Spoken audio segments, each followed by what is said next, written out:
तो आप लोगों को अंकित कुमार तिवारी कोचिंग सेंटर जो है फ्री में रामायण की क्लासेस दे रहा है।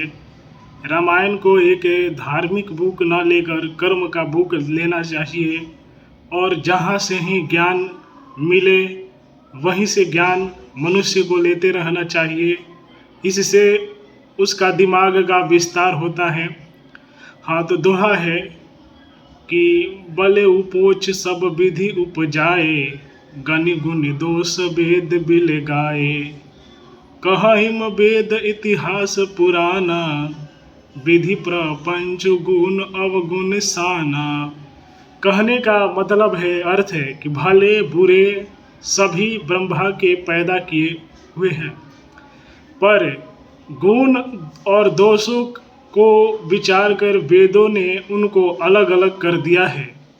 वेद इतिहास और पुराण कहते हैं कि ब्रह्मा की यह सृष्टि गुण और गुणों से सनी हुई है। दुख सुख पाप पुण्य दिन राति, साधु साधु सुजाति कुजाति। दानव देव ऊंच और नीच, अमिय सुजीवन माहुर मीचू। माया ब्रह्म जीव जगदीसा, लक्षी अलिक्षी रंकवनीसा।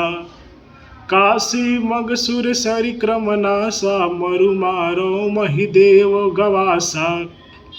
सरग नरक अनुराग विरागा, निगमागम गुण दोष विभागा। इसका अर्थ है कि दुख सुख पाप पुण्य, दिन रात, साधु असाधु, सुजाति कुजाति, दानव देवता, ऊंच नीच, अमृत विष, संजीवन मतलब सुंदर जीवन, मृत्यु, माया ब्रह्म जीव ईश्वर, संपत्ति दरिद्रता, रंक राजा, काशी मगध, गंगा करमनाशा, मारवाड़ मालवा, ब्राह्मण कसाई, स्वर्ग नरक, अनुराग वैराग, ये सभी पदार्थ ब्रह्मा की सृष्टि में हैं। वेद शास्त्रों ने उनके गुण दोषों का विभाग कर दिया है। दोहा है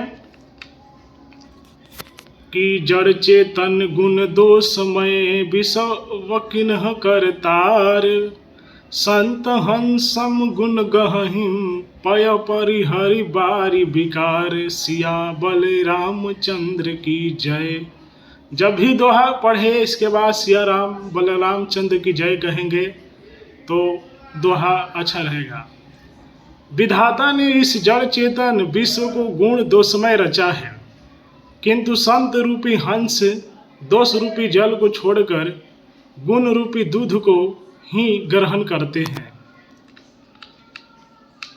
इसके बाद है अस विवेक जब देई विधाता, तब तज दोष गुण ही मनुराता। काल स्वभाव कर्म बरियाइम, भले प्रकृति बस चुकई भलाई।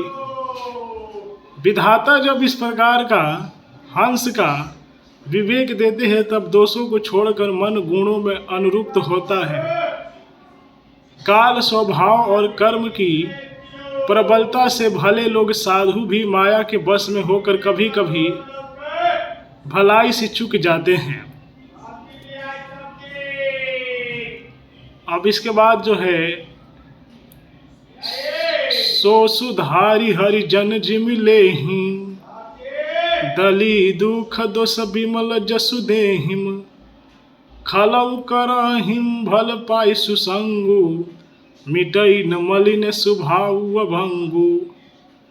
इसका अर्थ है कि भगवान के भक्त जैसे उस चूक को सुधार लेते हैं और दुख दोषों को मिटाकर निर्मल यश देते हैं, वैसे ही दुष्ट भी कभी कभी उत्तम संग पाकर भलाई करते हैं, परंतु उनका कभी भंग न होने वाला मलिन स्वभाव नहीं मिटता।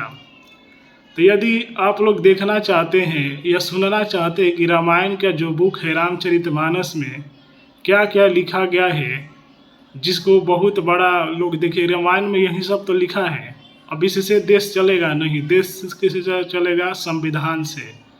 तो रामायण जो है त्रेता युग का बुक है, कलयुग में पढ़ लेंगे तो ठीक है, कर्म का बुक है। बाकी यदि आप लोग देखना चाहते हैं, रामायण की क्लास लेना चाहते हैं, तो मेरे यूट्यूब चैनल को सब्सक्राइब कर लें, वीडियो को लाइक कीजिए, शेयर कीजिए।